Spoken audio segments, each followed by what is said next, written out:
Herzlich willkommen zu einem neuen Clip. Ja, der Titel verrät es schon. Ich denke mal, das war ein bisschen aufreißend auch dargestellt, aber Fakt ist, Panasonic wird auch 2026 und 2027 und viel weiter hinaus noch TV-Geräte verkaufen. Es steigt aber ein chinesisches Unternehmen, Skyworth, bekannt unter anderem auch aus anderen Strukturen, beispielsweise von Metz, hier mit ein und wird das Ganze, ja, wie sagt man so schön, mit Rückenwind unterstützen und bringt jetzt in diesem Jahr einen großen Fokus in die Mini-LED-Serie mit rein. In den nächsten Minuten zeige ich dir das auch alles und es wird vermutlich noch nicht alles dargestellt und daher der Hinweis, schau hier mal in den Link in der Videobeschreibung rein, da habe ich auch noch mal ein paar Artikel aufbereitet, wo das halt alles detailliert dann auch zusammengefasst ist, wie sich das Ganze gibt. Lange Rede, kurzer Sinn, die OLED-Geräte, die werden 1:1 weiter übernommen. Z80B beispielsweise wird es nicht mehr geben nach jetzigem Stand. Es wird ein neues Gerät geben, das ist das einzige neue mit der C-Kennung oder dem C-Suffix Z85C. Das hat auch ein Google-Betriebssystem. Bei den Mini-LED-Geräten sieht es so aus, dass dort auch vereinzelt, aber auch TiVo zum Einsatz kommt und natürlich aber auch weiterhin der Fokus auf Fire OS gelegt wird. Nochmal kurz zu den Z-Geräten zurück, also Z95B, Z90 und so weiter, werden 1:1 weitergeführt. Auch habe ich hier schon die ersten Infos zu den kommenden Modellen, also da ist man sehr flexibel unterwegs und hat auch ein bisschen das Feedback jetzt hier einholen wollen, wie man das in dem kommenden Jahr dann auf den Markt bringen möchte, also mit dem aktuellsten LG-Panel dann, was jetzt quasi für die G6-Geräte beispielsweise als Pendant dann zum Einsatz kommt. Also das muss man jetzt wissen, dass es das halt nicht in aktualisierter Form geben wird, aber sie sollen wieder 1:1 weiterverkauft werden. Meiner Meinung nach hoffentlich mit einem angepassten Preispunkt. Ja, lange Einleitung, kommen wir mal kurz zur Präsentation, die ja de facto hiernach startet und die euch eine ganze Menge Informationen, denke ich mal, schon mit zu dem ersten Punkt mitgeben wird. So, ja, Line-Up, wir haben das Ganze in 3 Säulen aufgeteilt. Links einmal komplett OLED, in der Mitte dann Mini-LED, QD Mini-LED in dem Fall, also QLED als Mini-LED-Backlight-Variante und ganz rechts dann nochmal die konventionellen LED-Geräte. Wir haben ja dieses Jahr eine Besonderheit oder ja, etwas mehr noch eine Besonderheit als in den letzten Jahren, dass wir die Line-Up-Modelle durchmischen, was die Generation angeht. So haben wir einige sogenannte Carry-Over-Modelle, die wir halt auch aus dem letzten Jahr mit rübernehmen. Das betrifft natürlich unser Flaggschiff-Modell, den Z95B, der ganz oben steht. Auch die Z90B nehmen wir mit, die direkt darunter sind, die zwei. Die folgen sozusagen jetzt auch ins neue Line-Up. Und auch die 42-Zoll-Variante vom Z90B, die jetzt hier unten als zweites steht. Da ändert sich nichts, ne? Also weder der Name noch technisch, die nehmen wir einfach direkt 1:1 mit. Flaggschiff natürlich klar mit all seinen tollen Funktionalitäten und technischen Ausstattungen wie perfekte Bildperformance, sehr hohe Leuchtkraft, Nitzzahl, sehr gutes Soundsystem, was immer noch ein Unique Feature am Markt darstellt, also seine Soundperformance mit der integrierten Soundbar, Surround-Lautsprecher, Atmos-Lautsprecher, Subwoofer, nach wie vor in der Form absolutes Alleinstellungsmerkmal im Markt. Z90B dann eben als Fachhandelsmodell auch einfach noch so gut und so up-to-date, dass wir ihn mit rübergenommen haben. Wir haben ja eine sehr große Designveränderung vorgenommen vom Z90A zur B-Serie, die auch in diesem Jahr dann noch mit weiterlaufen wird. Wir haben auch ein neues Modell mit an Bord, der steht jetzt hier unten, das ist dann der Z85, der hat jetzt als Einstiegsmodell auch wieder einen Drehfuß. Drehfußkonzept, gerade im Einstiegsbereich, ist ja sehr häufig im Handel auch gefragt und aus diversen Gründen, natürlich am Ende auch immer Kosten, haben wir das Ganze dann auch irgendwann mal rausgenommen aus den Geräten. Der Wunsch war aber sehr groß, das wieder mit reinzubringen. Also haben wir hier auch diesem Wunsch mal wieder entsprochen und einen Drehfuß auch im Einstiegssegment mit zu übernehmen. Wird sicherlich dann auch in bestimmten Zollgrößen, gerade in den kleineren, in den Nachfolgemodellen dann auch von der B-Serie mit Einzug halten, in den größeren Modellen. Aktuell betrifft es aber hier nur das Einstiegsmodell. Ja, Mini-LED, in dem Fall dann auch mit deutlich mehr Dimming-Zonen als noch im letzten Jahr. Nicht ganz so viele wie bei den Prototypen, die wir gleich sehen werden. Ja, da ist das natürlich nochmal extrem auf die Spitze getrieben. Wir haben ganz oben den entsprechend muss ich ganz kurz überlegen, den W95, Entschuldigung, genau, W95 mit schwarzem Design, mit schwarzem Fuß und den W97, das ist dann das Fachhandelsmodell. Gleiches Designkonzept grundsätzlich, aber eben in diesem golden Silberton sozusagen mit eben Mittelfuß und dem Design und mit dem mittleren, sozusagen mit der mittleren Aussparung. Das war mal ein Designansatz, dass wir gesagt haben, immer Mittelplatte, flach auf dem Möbel. Ja, ist sehr konventionell, haben wir jetzt schon sehr oft gemacht. Da war einfach mal der Ansatz, das designerisch auch ein bisschen schicker zu gestalten und hier auch optisch mal so ein bisschen was Reizvolleres zu machen und trotzdem nicht von dem Mittelfußkonzept sozusagen abzuweichen. Nicht wundern, das hier ist kein Mini-LED, das ist nur ein Platzhalter, weil hier stand eigentlich kein Gerät. Das ist sozusagen schon mal eine kleine Vorschau auf die Glare Free Demo, die gleich kommen wird. Die Lücke haben wir sozusagen hier nur entsprechend ausgefüllt. Aber Glare Free ist ein gutes Stichwort. Hier auf dem Chart haben Sie auch mal eine Übersicht, wo ist erstmal grundsätzlich was drin. Da kann man erstmal schön sehen, ja, es sind alles QD Mini-LEDs und alle diese Modelle, die hier stehen, haben auch die Glare Free Ultra Technologie. Es gibt 3 Abstufungen, dazu erzähle ich aber da drüben gleich noch mehr, was die Glare Free Technologie angeht. Ziel ist hier natürlich grundsätzlich die Reflexion von der Front des Screens zu nehmen, also eigene Reflexion, also Möbel, Personen und so weiter rauszunehmen und auch sozusagen Lichtreflexion, Sonnenlicht, künstliches Licht im Raum und so weiter weitestgehend bis hin zu fast komplett zu reduzieren. Dann auf der rechten Seite sind dann die klassischen LED-Geräte, die teilweise auch Glare Free mit an Bord haben. Da hängt es aber immer ein bisschen vom Modell ab. Ich wechsle mal einmal hier rüber. Danke, Michael. Hier auf dem Chart könnt ihr dann auch noch mal sehen, wo steckt konkret was drin. Also hier sieht man auch schon mal schön, es gibt das klassische Glare Free, es gibt Glare Free Max und Glare Free Ultra. Und je nachdem, ob es eben Standard Max oder Ultra ist, hat man eben dann auch die entsprechende Reduktionsqualität, was man jetzt hier sehr schön sehen kann. Das ist halt zum Beispiel einmal die Glare Free Standard Variante, wo man eben nicht mehr diesen extrem glossy Effekt hat wie bei einem konventionellen Gerät, aber eben auch nicht die hervorragende Reduktion wie bei dem Gerät da drüber, bei dem dritten Gerät, was dann die Glare Free Max oder eben ganz oben dann auch Ultra-Technologie mit an Bord hat.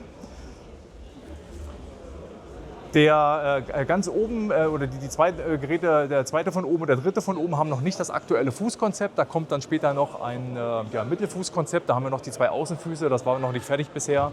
Also später dann entsprechend nochmal die Veränderung auf das neue Fußdesign. Brauche ich euch ja nicht erklären, was bedeutet Glare Free.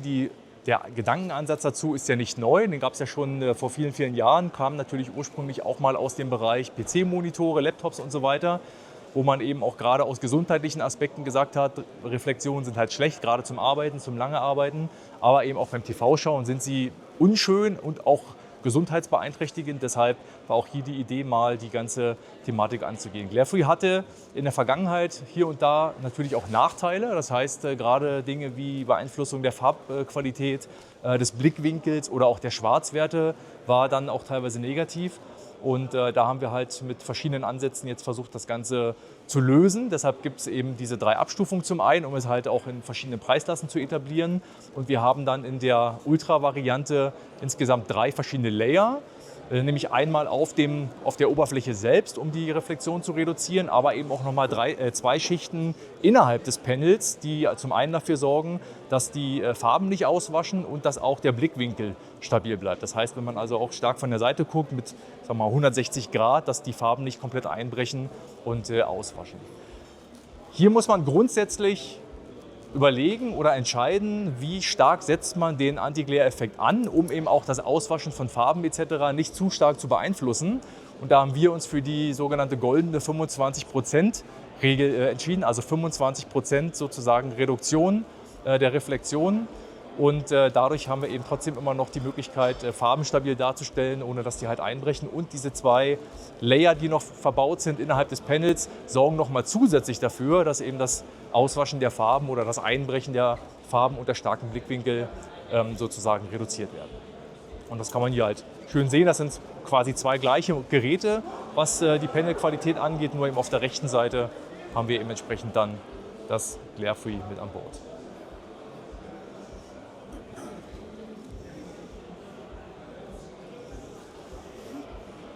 Warten wir noch einen kleinen Moment. Verliert auch ein Fitzelchen an Helligkeit, ne? Oder ja gut, ein bisschen, also Helligkeit verliert ein bisschen, vor allem auch unter Blickwinkel, wenn man seitig drauf guckt. Also es gibt immer noch einen Kompromiss, ne? Aber Hauptziel war tatsächlich den Farbeinbruch zu vermeiden. Ne? Helligkeit geht ein bisschen runter. Vorteil ist allerdings, dass man unter verschiedenen Blickwinkeln, was man von meiner Position auch sehr gut sehen kann, immer das optimale Schwarz hat. Was ja sonst bei einem LED-Backlight immer so ein bisschen schwierig ist, ne? Je nachdem, wie viel Dimming-Zone man hat oder vielleicht auch gar keine Zonen, weil man eine Edge-LED hat. Da ist die Technologie einfach im Vorteil, weil sie das Schwarz eben deutlich satter erscheinen lässt. Genau. Gut, ja, dann haben wir noch einen sehr spannenden Bereich, nämlich unsere Prototypen. Hier erstmal zur Information, das ist alles noch nichts, was so in der Form irgendwie als Produkt kommen wird. Deshalb hier diverse Dinge noch nicht zu ernst nehmen, vielleicht auch wenn sie nicht gefallen. Für Kritik und Feedback sind wir da natürlich immer offen, ne? Gerade diejenigen von euch, die mich persönlich kennen, wenn ihr da sagt, Mensch, das finden wir toll oder finden wir nicht so toll, dann immer gerne her damit. Fangen wir mal hier außen an. Das sind mal 2 Konzepte für sehr kleine Geräte. Wir konzentrieren uns ja die letzten Jahre sehr stark auf große Modelle. Hier ist es mal andersrum. Zum einen haben wir hier ein Portable Device, dazu muss ich es mal einmal in die Hand nehmen und drehe es mal rum. Das ist sozusagen beabsichtigt doppelseitig. Einmal auf der Rückseite haben wir ein Audiosystem. Alle diejenigen von euch, die wie ich als Jugendliche vielleicht auch mal mit dem Ghetto-Blaster auf der Schulter durch die Stadt gelaufen sind. Ja, einmal habe ich das gemacht in meinem Leben tatsächlich. Aber habe gemerkt, nee, das ist doch nicht so mein Ding. Können das tun. Auf der Rückseite dann natürlich haben wir ein TV-Gerät. Frage war jetzt schon, ist da ein Blu-ray-Player eingebaut? Nein, es ist ein CD-Player. Also es ist wirklich eine Kombination aus portablem TV-Gerät, auch mit Anti-Glare-Screen und entsprechend auf der Rückseite ein Audiosystem, dass man entsprechend dann Musik hören kann, eine CD abspielen kann, per Bluetooth zuspielen kann und so weiter. Wie gesagt, ist ein Designkonzept. Ob das so in der Form kommt. Ja, dann geht es weiter mit dem OLED-Prototypen, der jetzt hier entsprechend das neueste Meta-Panel an Bord hat. Das ist ja auch kein Geheimnis, dass wir die Panels entsprechend auch zukaufen vom Display-Lieferanten. Hier haben wir jetzt aber einfach mal die aktuellste Generation verbaut mit einer sehr hohen auch Helligkeitsansteuerung. Und einfach um mal zu zeigen, was geht aktuell mit dem neuesten Panel und der neuesten Ansteuerungstechnologie auch in Sachen maximale Luminanz. Das zeigt hier dieses Gerät sehr schön. Ja, dann in der Mitte ein Prototyp im Mini-LED-Bereich, der jetzt hier mit deutlich mehr Dimming-Zonen daherkommt, als es bisherige Modelle getan haben, nämlich über 10.000 Dimming-Zonen. Ich persönlich erinnere mich noch an vor einigen Jahren, als es hieß, ja, so eine Thematik wird wahrscheinlich niemals kommen, weil einfach der Kostenfaktor viel zu hoch ist im Vergleich zu OLED. Das hat sich offenbar geändert. Also da ist die Möglichkeit, die Kosteneffektivität offensichtlich stark geschiftet in den letzten Jahren, sodass so eine Thematik hier auch Sinn ergibt. Und ja, ich finde es sehr beeindruckend, was man mittlerweile im LED oder LCD, wenn man ja genau ist, immer noch machen kann. Und hier entsprechend mit neuesten Technologien und sehr vielen Dimming-Zonen auch die Bildperformance in einen völlig neuen Bereich bringen kann und letztendlich eine Bildqualität auch erreicht, die OLED-like ist, aber trotzdem eben auch eine extrem hohe Helligkeit ermöglicht und vielleicht auch demjenigen, dem OLED sozusagen als Technologie nicht zusagt, aus welchen Gründen auch immer, das können ja die verschiedensten sein, hier entsprechend eine Top-Bild-Performance auch in einem Mini-LED. Aber im Grunde haben wir jetzt das Rad hier nicht neu erfunden, ne? Sondern wir haben einfach hier die neueste RGB-Mini-LED-Technik eingebaut, sehr viele Zonen, also die Ansteuerung ist sozusagen hier jetzt der Schlüssel, ne, weil über 10.000 Mini-LED-Zonen muss man natürlich erstmal ansteuern. Und der Benefit natürlich am Ende ist bei der Bildperformance einfach die Farbperformance. Ne? Also ein deutlich größerer Farbraum, als man das jetzt mit einer klassischen weißen oder blauen Hintergrundbeleuchtung hätte. Und natürlich aufgrund der Menge auch eine viel bessere Möglichkeit, die Dimming-Zonen abzustufen. Also wirklich zu sagen, man reduziert Holos, also Halo-Effekte bis aufs Minimale. Es geht natürlich nicht so gut wie beim OLED, ne, wo wir ja nach wie vor 32 Millionen Subpixel-Zonen haben. Das sind natürlich ein bisschen mehr immer noch. Aber ja, für ein Mini-LED-Gerät aktuell so das technisch beeindruckendste, was man machen kann auf jeden Fall. Ja, und das ist nochmal ein reines Designkonzept. Also ja, es ist auch eine OLED, aber hier geht es gar nicht um die Bildperformance, sondern ums Design. Das ist sozusagen hier, wenn Sie mal von der Seite dann drauf schauen, eine extrem flache Thematik, wo auch die gesamte Elektronik mit drin steckt. Also wir haben hier keine separate Set-Top-Box oder irgendwas dazu und ein Kabel noch dazwischen, was man vielleicht meinen könnte. Und wir haben eben über die gesamte Bildfläche oder Gerätefläche unter 10 sozusagen, also 9, weiß gar nicht, Quatsch, 9 ist ja Blödsinn, ist ja noch weniger, 4,9 entsprechend Zentimeter.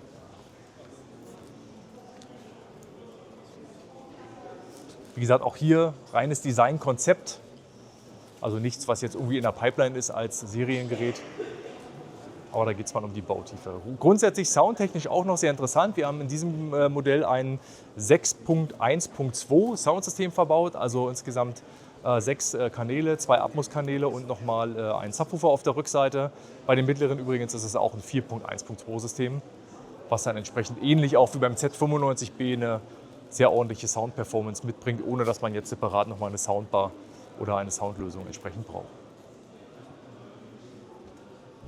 Ungeplanterweise noch ein kleiner Ortswechsel. Ursprünglich wollte ich das Video ein wenig anders enden lassen und habe mich dazu aber entschlossen, das dann doch nochmal auf diese Art und Weise zu machen mit ein wenig Abstand und würde das Ganze jetzt, was ich hier so von mir gebe, eher als persönlichen Kommentar äußern und auch einordnen. Und ja, was gibt sich jetzt mit der ganzen Situation? Also man kann das Kind de facto beim Namen nennen, dass Panasonic seine Sparte veräußert hat.